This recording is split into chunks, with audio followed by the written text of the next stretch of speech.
Welcome back, MTGO here. Today we are going to be covering the first wave of MTGO deck lists for the standard best of 3 format. There was a standard challenge as well as league data for the first day, full day of Tarkir release.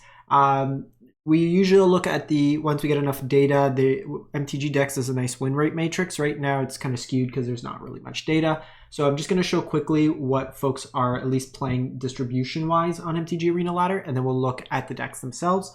But we can look at popularity. I'll timestamp all these deck lists, paste the link so you can copy-paste, by the way. But popularity of the day, from at least on the untap side, on Arena side, we have Mono Red Aggro at about 16%. We have Domain a little under 11 or 12%. The Pixie decks at 10, Dimir mid-range at 8, Mono Black mid-range. So a lot of the old guard, it is still the first day, so folks are accumulating cards. There's the folks who have saved a bunch of gold, so they just dump it in, but some folks are drafting early or stuff like that, so usually you see a little bit. There's also the folks, which I recommend sometimes, if you're not sure, just holding off and seeing what decks pop up before wasting wild cards. So for the challenge itself, the challenge was won by Bunny Fat. They were playing Leyline Red. So some of these decks are going to be existing decks, but I'm just going to highlight the updates that have come with it. So it is a Rakdos version. Again, Rakdos in light parentheses. This one does have 9 black sources and does play black cards that actually cost for black, not just the Callous Sellsword play burn together side. So obviously you have your Leyline, you try to get that into play, and then you can have turn 2 kills with Cacophony Scamp or Heartfire Hero here, with things like Monstrous Rage, Might of the Meek, Turn Inside Out, all powering them up, and then you could throw them at your opponent. You have your Manifold Mouse and Emberheart Challenger, kind of the full mouse package. The new card playing in the main board is Desperate Measures. Target creature gets +1, -1 until end of turn, and then when it dies, you get to draw 2 cards. So you can target, like, say, your Heartfire Hero, then get potentially multiple targets. So you could draw 2, 4 cards, and then fling it at your opponent, and then draw some cards that way there, which is kind of cool. In terms of the sideboard, you have access to Duress as a 4 of. Then you have Leyline of the Void for graveyard decks. Torch the Tower in here for the aggressive decks, Sunspine Links. You are playing 20 lands, so it's a little bit of a stretch on the mana base, but like against Domain, stuff like that. And then Pyroclasm for anything go wide, stuff of that nature. You can usually pump your things out of range, and this is kind of a fail-safe against like Convoke or stuff like that, things that could gum up the board against you. Second place was Esper Pixie by Misplaced Ginger. So this deck here got the update of Sun Pearl Kirin, so another bounce style effect. It's taking some of the spots of Fear of Isolation. This can always be cast. This is conditional on having something to bounce, so sometimes you have to, in a pinch, have to return a land to hand. You still have your Scavengers in this one, so this is the more aggressively slanted version as opposed to the stock up kind of mid-rangey version. Entity Tracker draws you cards. Other than that, no other inclusions of any of like the new enchantments from like the Dragonstorm enchantments, the ones that like bounce to hand. So that's something to kind of keep an eye on there. Sideboard's pretty stock, which is Vanity for like the aggressive decks. You have stock up in the side for Grandier matchups. Nothing too innovative beyond the addition of Sun Pearl Kirin. Then for red decks, there's 2 red decks that finished within the top 8. I think actually, yeah, top 4, top 8. So this one top 4'd. We're seeing 3 copies of Tersa Light Shatter. So 3 mana, 3/3. So this comes in, and when it attacks, so it enters, discard up to 2 cards and draw that many. So it's got a nice little looting effect, kind of curate your hand if you draw a bunch of lands later game. And then if you have 7 or more cards in your graveyard, when it attacks, you get the ability to cast a card or play a card at random. So it could hit lands, but it could just be some more gas in terms of spells. This version here is trimming the lizards and then the 1 Manifold Mouse to trim down the numbers. This version's also on Cori-Steel Cutter as a 2 of. And then you're noticing the Burst Lightning and Shock in the main. So trimming on the number of lightning strikes, playing more 1 mana, really trying to take advantage of the play 2 spell style effect. In terms of the mana base, we see him trimming 1 Rockface Village in place because you're playing more non-creatures, and then playing a Quarry Mountain Monastery. This is one of the new lands. Now, notably with this land, it's always going to come into play tapped in this deck. You don't have access to islands or plains. Basically, this is five mana. You exile a card. You can play it on the next. So it's just kind of a card advantage effect. Interesting because it is quite expensive relative to what you're getting out of it, but it is in the grindier matchups some card advantage. Sideboard in this one, you have Manifold Mouse, which is interesting, I guess, just in like the creature mirrors. You have Witchstalker Frenzies, Graveyard Hate, full Sunspine Links inside. Interesting full Litho Barrage inside over things like Torch the Tower, which is just a little bit more flexible.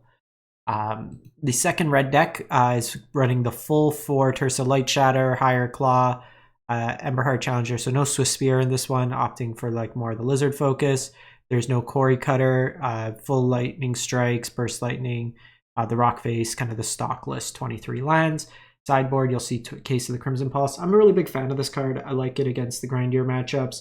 Provide some card advantage. I was playing it in a couple different red-based decks, even at my RCQs.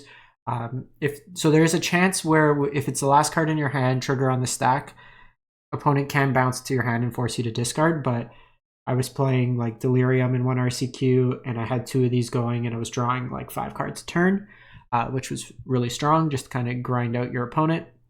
You do have the discard in between, but instant speed, stuff like that, plays really nice. Sunspine Links, full Torch to Tower in here, some Frenzies, and Barrages.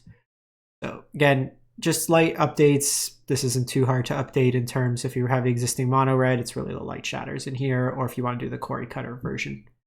So this is from a league. This is from Arturides, first place. So leagues are always just 5-0, so everyone will say first place, but this is blue-white kind of flash tempo. So you have Sun Pearl Kirin, another way just to bounce your effects. You have things like Flood Pit's Drowner that you can bounce, Novice Inspector for value, and then it's got like Regal Bunnicorn in here, Spyglass Siren, so just kind of a tempo-oriented deck. Cheap creatures, you could convoke, get some value out of like Warden, draw a bunch of cards off Enduring Curiosity. You have No More Lies. Rally the Monastery is a new card, pretty flexible. So if it's the second card you cast this turn, costs 2 less, so it's just 2 mana. It's kind of in that essence of Jeskai being Flurry. And you could either create 2 1/1 Prowess Monks, up to 2 creatures each get +2/2 until end of turn, or you destroy a creature power 4 or greater. So just flexible. It could be if you need pressure, if you need power, if you need removal, all mixed into one. Copy of Raise the Past for the grindier matchups. Sheltered by Ghosts as removal. In the sideboard, you have like Destroy Evil, Artifact Enchantment Hate, Rest in Peace for Graveyard Hate, Split Up for Creature Mirrors, Tishana for any activated abilities. Against the non-Sunfall decks, just like grindier matchups, Raise the Past brings back pretty much your whole team. Protect the Negotiators is counters that can also put some pressure, and then Wilt Leaf for the discard decks. Hopeless Nightmare style strategies. We then have Elven 7. So this is Black-White Pixie. So update on, I forget his name, from the Pro Tour. Not Matt Nass, I forget. But it's more of a pseudo-control version. So you have Nurturing Pixie, Novice Inspector, Sun Pearl, Kirin, all ways to kind of take advantage of bounce. You have the Unholy Annex with Archfiend Dross. The Archfiend's an interesting one. You could technically reset it quite easily in this deck. Just given that you have 8 bounce effects, so if they stun it enough, you don't have to worry. But against like Kaido, stuff like that, this card's seen a bit of a drop off. Hopeless Nightmare, Tiny Bones, so 5 discard effects. You have your Momentum Breaker, Nowhere to Run, and then Temporary Lockdown. So with this version here, what you're trying to do is effectively lock down your board, bounce it, and then you get all the ETBs and then recast it and just kind of get that going over and over. So you force them to just sack all their stuff or discard all their cards, drain mana that way there. A couple Lilies in this version as well. Shelly in the side for the grindier matchups, red matchups. Enduring Innocence plays nicely in the grindier matchups. Draws you some cards. Grim Baubles, cheap removal. Duress for hand hate. Rest in Peace for graveyard hate. Destroy Evil for bigger things and enchantments. We then have Jeskai. So this is by Spiromancer. So we have Beza in here. We have Shiko, Paragon of the Ways. So new mythic Jeskai Dragon, 5 mana, 4/5, Flying Vigilance. When it enters, exile target non-land card with mana value 3 or less from your graveyard. Copy it. Then you may cast the copy without paying its mana. Now there's a cool combo here, and we've seen something similar in Alchemy with the blink two mana blink card, the creature. And this one here, if you blink 3 blind mice, it comes in as a copy, and then chapters 2 and 3, you create a token copy that's a copy of a token you control. Since it's a copy, you keep making exponentially more 3 blind mice. So that's kind of a win condition built into that. At first, I was kind of trying to figure out why this was in here. It didn't really play with much of like the other synergies, but it's really cool with Shiko. You have a Meringue, River Regent, draw, discard, kind of loots you into the effects. And then it's just a Jeskai control deck. 3 steps ahead, Get Lost, Dispelling Exhale, Lightning Helix, you have Jeskai Revelation as a big top end, Stock Up, Judgment mixed into here. Your sideboard, just Helix for the aggressive deck, Conceal Flanker for graveyard decks, Wilt Leaf for discard decks, Jace for domain, mill deck, like when you want to kind of just mill them out. Cheap counters and negate, Beza for the aggressive decks, Split Up for another sweeper, Tashana for activated abilities. Cool little deck here at Jeskai. Then have Orzhov tokens by Rushi.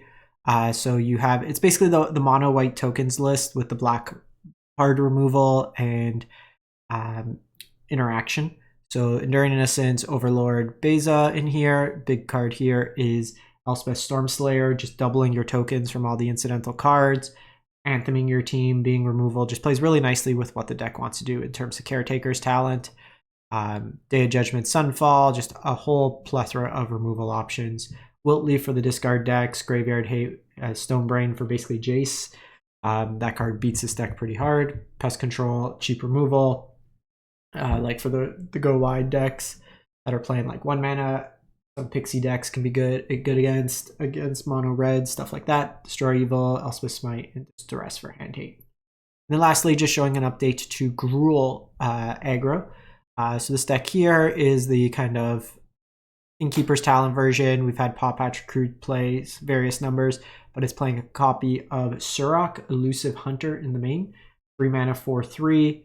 The spell can't be countered whenever a creature you control or a creature spell you control becomes the target of a spell or ability an opponent controls, draw a card. So against like heavy removal, at least the creatures replace themselves. You have another copy of Surok in the sideboard. But otherwise, this is kind of the Gruul Innkeepers playing the mouse package, not as like all in necessarily as the red version with more burn, but playing a more creature dense version. Paw Patch, Questing Druid for some card advantage in there as well. So that's it for the kind of summary of what's happening on MTGO. We'll be back with best of 1 as soon as we get the data, hoping in the next day or so, and then we'll continue the regular installment, hit up with the other formats on Arena as well. Thanks for watching. Hope you have a great one, and stay safe out there.